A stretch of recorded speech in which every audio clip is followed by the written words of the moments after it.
টাঙ্গাইলের গোপালপুরে ১৪৪ ধারা উপেক্ষা করে আবারও সংঘর্ষ হয়েছে। আগুন দেয়া হয়েছে জগৎপুরার অন্তত ৩টি বাড়িতে।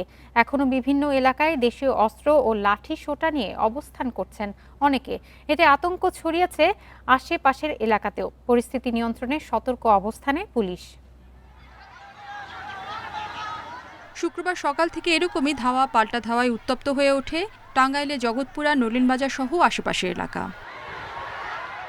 বৃহস্পতিবারের সংঘর্ষের পর প্রশাসনের জারি করা ১৪৪ ধারা উপেক্ষা করে ফের আগুন দেওয়া হয় বেশ কয়েকটি বাড়িঘরে। এতে আতঙ্ক ছড়িয়ে পড়ে চারপাশে। কি বাড়িঘর পুরো হইতেছে, মানুষজন আহত হইতেছে, নিহত হইতেছে, তাহলে আর সমস্যা না, আর আগেই মিটানো উচিত ছিল। এখন মারামারি হইতেছে, আতঙ্ক আইতে হইছে, আমরা দেখবার যাই না আর কি, শুনতেছি। আমরা শান্তি চাই, মিটাই না কে।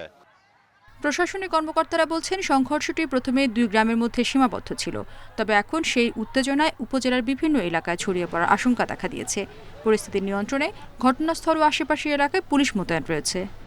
নিজেদের মধ্যে আধিপত্য বিস্তারকে কেন্দ্র করে তারা এই ধরনের সংঘর্ষে জড়িয়ে পড়ছে এবং উদ্বেগের বিষয় হচ্ছে যেখানে ছোট ছোট অনেক কিশোর এবং তরুণরা রয়েছে, যে কারণে এটিকে সংখ্যা ক্ষুব্ধ করে তুলেছে। দুটি উপজেলার বিভিন্ন গ্রামের মানুষজন এখানে জড়ো হয়েছে। এটি আর এখন দুইটি নির্দিষ্ট গ্রামের মধ্যে আসলে সীমাবদ্ধ নেই। দোকানে বাকি খাওয়াকে কেন্দ্র করে শুরু হওয়া বিরোধ থেকে গত ২২ এপ্রিল টাঙ্গাইলের গোপালপুরে ২ গ্রামের মধ্যে সংঘর্ষ শুরু হয়। এর জেরে বৃহস্পতিবার বিকেলে আবারও সংঘর্ষে জড়ায় দুই পক্ষ। একজন নিহত ও বেশ কয়েকজন আহত হন।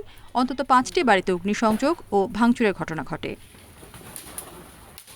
Independent news.